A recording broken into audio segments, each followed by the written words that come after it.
My name is Atron Gregory. I'm the producer of the solo piano group. I'm here with Michaela Overall, who is our newest piano as part of the solo piano group project. And Michaela, I'd just like to welcome you and say thank you for being part of what we do. So what I'd like to do is just, ask you a few questions, and, we'll just chit chat and talk about, who you are, what your background is, and eventually get, to the solo piano group. So the first thing I'd like to ask you is, when did you start playing piano, and who influenced you to start? I would say I started pretty young, and it was something that my mom wanted me to do. Hmm. She actually says that as soon as I was born, she knew that she wanted me to play the piano. So that's her story. And I think before I actually started playing, she had already gotten the piano. So I was pretty young. I was probably around 7 or so when I started taking lessons with the teacher.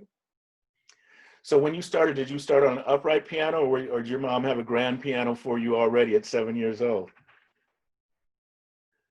An upright piano. An Yeah, upright piano. an upright. Okay. All right, Yeah. nice. What are so you came out moving your fingers, obviously. So your mom's like, okay, she's going to be a pianist.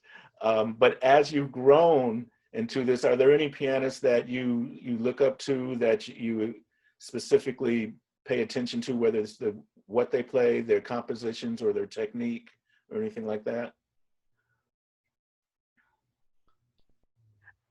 Well, I would definitely say growing up, I was really influenced by Alicia Keys. She was just the most popular pop artist at that time. And that was, my first time seeing a person of color, with cornrows, playing the piano and singing. And then when I found out that she was classically trained, that was, I just loved her even more. And it's funny because recently I was looking at the battle that she had with her and John Legend, Hmm. and just thinking about the amount of classics that Alicia Keys came out with, throughout her entire career, it's just, it's amazing. But since then, as I've gotten older, definitely Nina Simone. I really love Nina Simone. Um, I love a lot of classical pianists, such as Martha Argerich, Yuja Wang, and then also too, I've been really influenced by a lot of my teachers. So starting with Janice Maxie Reed, when I was in 8th grade, she was my school music teacher, and just seeing her play the piano, I was amazed by her. And then some of the professors that I've had later on, they're just amazing pianists, amazing women. So Dr. Victoria Neve, Jennifer Grice, Dr. Austin, yeah, just Victoria Theodore, amazing pianists, and they're always someone to look up to with Oh, them. nice. So for those that don't know, Janice Maxie Reed is part of the solo piano group, and if it wasn't for Janice, I wouldn't know you. So we appreciate Janice greatly because of that. And I've also known Janice for 30 years or more. We won't necessarily talk or more, but we actually started traveling on the road with pianist Rodney Franklin together. And Okay, I'm hopeful that Victoria Theodore will do something with us in the future also. So I've mentioned it to her. nice. I've asked her, and with this time period in COVID, everyone's kind of shut down. So I'm hopeful that sometime in the next month or so, I'll talk to her again, or reach out and see if she has any interest. So I'm pretty excited about that. Um, you compose everything for the solo piano group. Can you tell me a little bit about your thought process, and how you went into doing what you did for us? Yeah, so this was the first time I ever really composed piano music. Um, if I've ever done anything creatively with music, it's probably like sort of a pop song structure, like, coming up with a verse and a chorus, things like that. So I guess composing a piano piece was new to me. But what I did was, I don't know, it sort of, it varied. Sometimes I just kind of like heard a melody and then I kind of, tinkered around with the melody and then just tried to come up with some like a chord accompaniment to go with it. And I was just trying to keep in mind how you were telling me to keep everything very minimal. And that was actually really helpful because uh, your focus is much smaller than if you kind of have the direction to do a ton of different things. So I really tried to keep everything very minimal, but I also tried to have a structure to everything that I did, so that I could sort of organize my thoughts in a way, and then also too, it would sound organized to the listener. Yeah. And that was pretty much it. So what a lot of people don't know is that we had to do a virtual session. And so I Yeah. was at home. The engineer had everything set up before you went in. So when you got there, I guess he locked himself in the booth and directed you to where the Yes. piano was, right? So Yes. how was Uh-huh. that doing it? Because you were kind of by yourself for the first, when we initially did this. I mean, actually, I have never met you in person yet because of what's going on in society or in Right. the world right now. Yeah. And so I'm so looking forward Mm-hmm. to it. But how was that experience doing that virtual session? Uh, it was a lot of fun. It was really really a lot of fun, and um, I like I really like being in sort of that intimate space to perform. So it was kind of perfect for me because it was just me. It was just the recording engineer. You were on the phone. It was very calm and peaceful. It was also a calm and peaceful day. So I enjoyed the experience. Yeah, I don't really have anything anything negative Good. to say about it. And then, just realizing that, like this is possibly like how the world is going to move forward, in the future when it comes to recording. So Yeah, just considering that. yeah, it does look like this is going to be around for a while. And, we talked before we started recording that, we're looking at possibly doing some more sessions. So it looks like we may have to do it the same way again. And I appreciate you very much for that. Before we get to another set of questions, you mind playing a little something for us? It can be from your classical side. It can be from the solo piano group side, whatever you'd like. Leave that up to you. Okay. Well, I'll play the first idea that I sent you. Okay. So hopefully people will have a chance to hear this pretty soon. All right. Awesome. Thank you.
Thank you. Thank you. That was awesome. Um, so I'm going to kind of shift up a little bit on the question. So I know that you had shared with me before you took a little break from playing piano and you work with kids with autism. Can you just tell me a little bit about that and that experience, and if you played music for them, and just kind of the overall experience you had doing that? Yeah, so when I graduated from high school, I went to Hampton University. Woohoo! I went there and I studied psychology. And I was interested in music at that time, but I didn't really know if it was something that I was able to do. So I was very hesitant with the idea of studying music. So I instead studied psychology. And for some time, I knew that I wanted to do something working with kids, especially kids with disabilities. So once I finished my degree, I came home, and I started working in an in-home behavioral therapy program. And so that was working one-to-one with children on the autism spectrum. So I did that. I also worked in schools. I I worked as an early intervention specialist, so that was working with uh, children between 18 months and 3 years old who display red flags for autism. Mhm. Um, and and I did play music for the children, whether it was just a recording or if I did have access to a keyboard, I did play music for the children. And then also too, around that time, I was very interested in music therapy, and that's what actually brought me back to music, was my interest in music therapy, because I really wanted to combine my interest of music as well as psychology. Um, but I just ended up kind of, studying piano and studying music instead. But working with those children, it was great because in the process, I saw some kids who would start in the program, and on paper they might have not had the skills to be in a typical classroom, or they were considered to be delayed.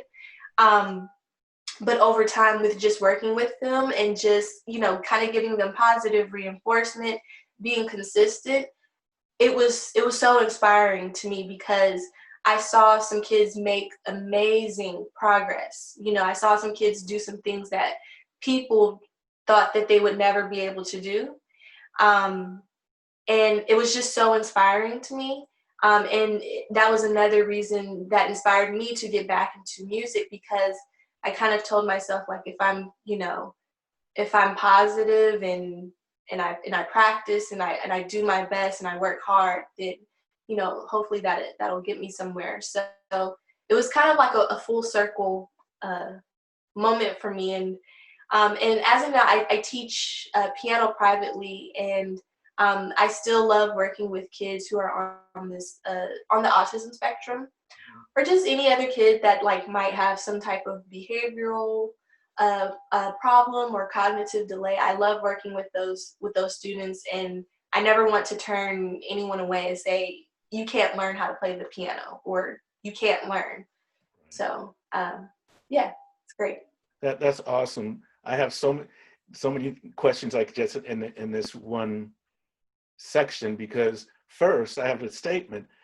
It's obviously we were really supposed to work together. My parents met at Hampton before it was actually an HBCU. That was back when it was just, Really? that was back where it was just black folks. That's where they went to school, because they couldn't go to Okay. a lot of the other colleges. Wow. Wow. So That's amazing. yeah, So so this is when it was like Hampton Agricultural exactly, Institute. exactly. I think that's what it was Wow. called back then. So Are they from Virginia? yes, they're from Virginia. Well, no, I'm sorry. My Wow. mother's from Virginia. My father is from Indiana. Okay. Yeah. Amazing. Wow. I know, right? So my mom's still Yeah. alive. So if there's an opportunity, Okay. I'd love for you to meet my mom, um, Yes. whether it's through Zoom or physically. That would be great. I know she would love to Yes. meet you and be able to. She could tell you how Hampton was back in the 40s. Yeah. I would love. Yeah. I would love to hear that. And I love meeting people who attended HBCUs, and I feel as if like HBCUs, they're so important, uh, for the community, for the Black community in particular. So yeah, that's wonderful. Yeah. So the kids on the autism spectrum, some people suggested to me that the calming music that we're doing is good for them. Do you feel that that's true, or is that just something that people are saying to make us feel good? No, I think there is definitely something to just calming music, because first of all, you got to keep in mind it might lower the heart rate down, if somebody is feeling anxious. Mhm. Not only that, if they're sort of focused and sort of tuned into the music, that can help with their breath, so making sure that their breath is a little bit more even. And there's a ton of research and more research that should be done in terms of um, not just kids with autism, but just with everyone, with just how our body and how our mind uh, responds to sort of like sensory stimulation. So lights, music, sound, touch, all of those things. It's super crucial. Um, and I remember working with kids, and we would have during our day just break times where we would go off and we would go into a room, a sensory room, and we would kind of dim the lights a little bit and we would play calming music. And we would kind of do anything that would help the kids, calm down, whether it was just kind of like, applying pressure to their arms, because sometimes pressure can help people calm down a little bit. Um, or, maybe sort of like, kind of squeezing like a fluffy pillow or something like that. So this music would definitely assist with kids on the spectrum, and just kids in general, Mhm. newborns, yeah, everyone. And one of the other things you said was you're really into music therapy, or you got into music therapy a little bit. Um, can you expand a Mhm. little bit on that? Because I think music therapy and music in general is just huge as it relates to all aspects of the body, whether it's the brain, the heart, like you said, it calms the heart rate down. Can you just expand on that a little bit? Sure. Well, the thing about it is, I was very interested. I'm still interested in music therapy, but it's always best to talk with someone who's really they've been studying it, and someone who might, because I'm pretty sure there's so many people out there who have a better way of explaining how great or how interesting the field is. But I think something that's interesting to note is that our heart, as well as like our blood, everything in our body sort of like tunes to a rhythm, how we breathe, all of those things. So I think that, there's something to say, because our body tunes to a rhythm, how our body can naturally align with music, and how that can have an impact on like our mental and physical and emotional state. Mhm. Um, and there's just tons of research out there. I think, unfortunately, and I feel as if in recent time there has been more advocacy and more people talking about music therapy, and I think it's like a little bit more popular than maybe what it was about 6 or 7 years ago. Um, Sorry, I lost my train of thought. Music therapy. Okay, yes, Yes. yeah, there's tons of research out there. There's research. I think I've seen something, research with people who are going through chemotherapy, people who have been diagnosed with cancer, and how certain cancer cells can actually be destroyed when you play certain pitches. And it sounds like wild, it sounds out, like it's just so out there, but these were actual studies that have been done. And then, you have to, I think we have to think about what it is that our ancestors did years ago, and then the therapeutic tools that they use. And if you think about something, for instance, like African drumming, that's something, it's communal. It's how people interacted with one another, but it was also like therapeutic. So I think there's a lot more research that should go into music therapy, to really just raise awareness about it, and just also it's like the importance of having children study music and providing music therapy services. And you can also too, another side note is that you can really address a lot of topics through music therapy. So when I work with kids on the autism spectrum, or just any other disabilities, some of those kids, they would work with a speech pathologist or a speech therapist to help them with their speech. And they would also work with an occupational therapist who would help them with their physical and their fine motor movements and whatnot. And the thing about music therapy is that you can address all of those things. You can address speech pathology. You can address occupational therapy. You can do all of those things through music therapy. And yeah, there was a time, I would definitely use music when I worked with those kids, when it came to, just learning new words, them communicating, them being motivated to communicate. So there's a lot of great things that you can do with it. That's fantastic. Thank you. We're going to switch gears a little bit and talk about today, what's going on today. First, the pandemic. What have you been doing during this shut down, shelter in place, can't go anywhere, got to wear a mask everywhere when you do go to the store? What have you been doing during this time period? Well, I'm currently a student at San Francisco State. I'm studying music there.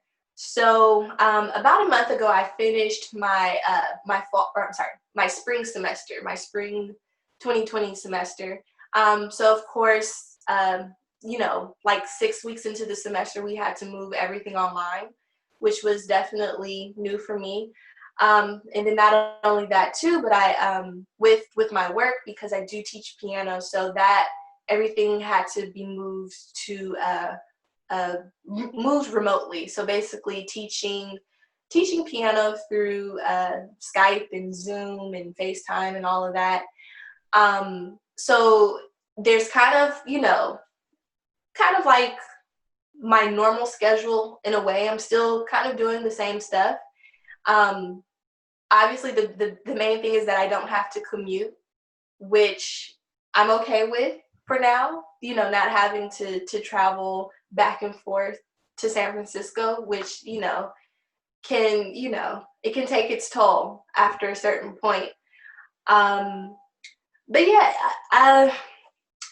it's funny because on one hand, like, I'm like, oh, I have a little bit of time off. But then on the other hand, I find myself kind of getting a little anxious.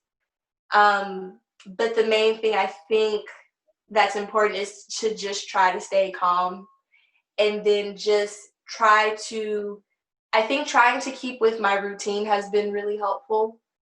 And so, yeah, I mean, that's pretty much been it. And then obviously,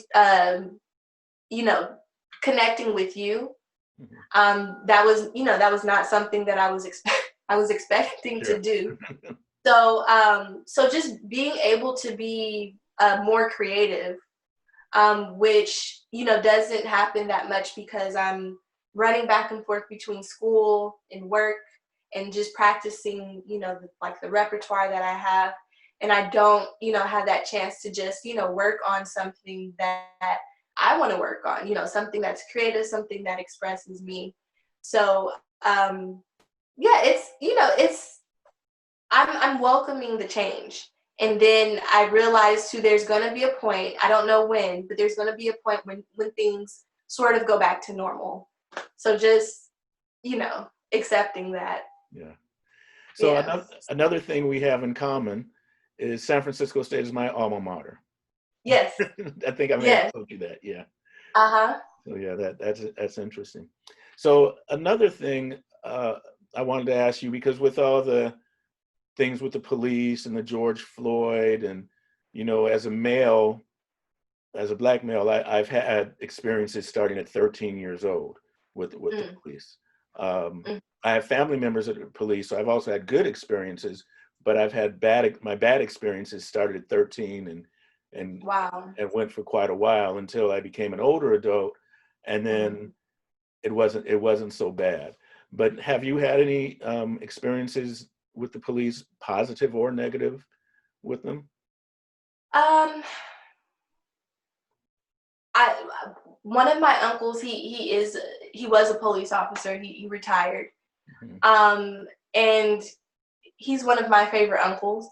So, and a lot of people like him. So I don't know if he had a bad rapport with people necessarily. Um, as far as like me having negative experiences with cops, um, I do remember a time I went to visit my grandmother, and she was living in West Oakland at the time. And I was actually leaving her house, and I was talking with my cousin outside of her house, and we were just talking to each other. And a police he actually came down the street, and it was a dead end street. He came down the street and he told us, what's going on, and basically like, why are you sitting here talking? And I had to explain to him, like, I'm sitting outside my grandmother's house. Like, I can't talk to my family outside of my grandmother's house. Like, Yeah. that's a little weird, and that's strange. But I feel as if it kind of like speaks to a larger problem. And I guess in a way I've been lucky that I haven't had a whole bunch of negative experiences with the police. But I do have two older brothers, and I know that they have had negative experiences with the police. Um, so I completely understand that. Um, but really, with that particular cop who stopped me and my cousin that time, I felt as if for that man, it's like he was a white male, uh, and he was a police officer in West Oakland. And I feel as if that's the problem right there. I feel as if like you have these people who are working in areas that have high concentrations of Black people, people of color, people that are minorities, and they don't know how to interact with those people, Mhm. or they have some type of implicit bias, as they're saying. And the thing about it is that if this is, and I'm not saying this is the case for every Caucasian male, but if you are someone who is from, you know, somewhere in Idaho, and you did not grow up around Black people, and you might have sort of like, and you're unaware of maybe like some racism or prejudice that you have, I don't feel as if you're qualified to work in West Oakland, or to work in Minneapolis, or to work in Brooklyn, or anywhere where it's going to be a lot of Black people, because you're scared. I think that's why a lot of these Black people are getting shot, is because these cops are scared. I think that's number one. And two, you don't know how to interact with these people. You have no respect for them.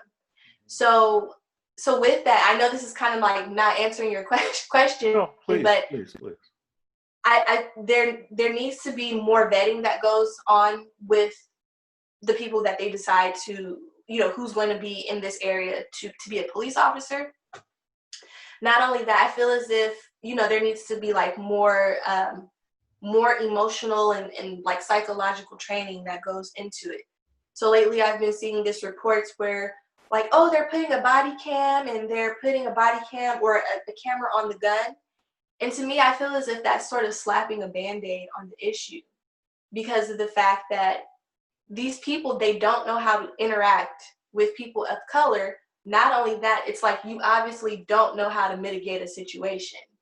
So when I've done my work with kids with autism, with behavioral issues, we had trainings where we were trained on how to mitigate a crisis from, like, you know, every single level. And that's what the cops need to be able to do. They need to be able to know how to mitigate a crisis. If you see somebody and they're yelling, or maybe they're under the influence or whatever, you don't respond to them with anger, you know, with agitation. That's not what you do. So these cops, they're not properly trained. And, you know, and then for my uncle, who was a cop, I think that, you know, he probably did have a good rapport with those people because he was from Oakland. And not only that, you know, he was from Oakland and he was working with the Oakland Police Department. Sure. So, and those are the people that we need to be police, people who are from that neighborhood, people who know how to talk to certain people. And then if you don't have that, we're going to keep running into this problem. Yeah, thank you for that, and I actually totally agree with everything you said, wholeheartedly. It was, you articulated that excellently. So, you know, this is it. I'd like to end on a good note, and maybe you play a little something for us on the way out. And I really, Michaela, appreciate you taking the time to do this interview. It's been awesome. So if you can just, you know, play something for us on the way out, it would be beautiful. Okay, thank you.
Michaela, thank you so much for this.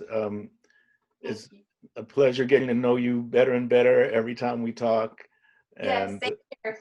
and I really enjoyed it. Thank you. Thank you.